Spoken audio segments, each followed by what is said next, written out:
ভাবলাম বাড়ির সবার জন্য কিছু স্পেশাল কম্বো বানাই। জামাই ষষ্ঠীর সাথে বেশ কয়েকটা ফেস্টিভিটিস আছে, তো কেউ বলতে পারবে না তুই কিছু খাওয়ালি না। চলো এবার যতই সবাই বলুক যে চিকেনে ম্যারিনেশন লাগে না, কিন্তু আমি সবসময় বলি আধ ঘন্টা তো করেই দিও। তারপর বাদামি গ্রেভিটা বানানোর জন্য আলমন্ড গুলো ভিজিয়ে নেবো। এবার পেঁয়াজ, আদা, রসুন, অল্প কয়েকটা গরম মশলার সাথে এটা সেদ্ধ করে নিলে বেসটা রেডি।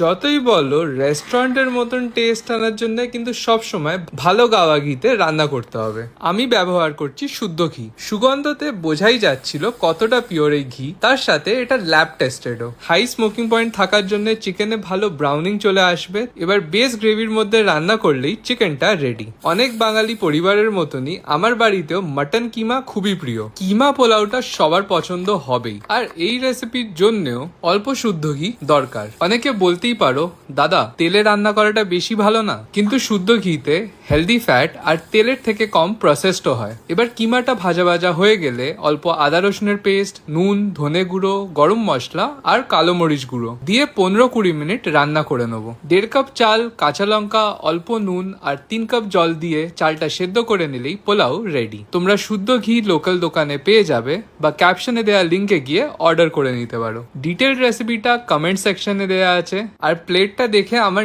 নিজের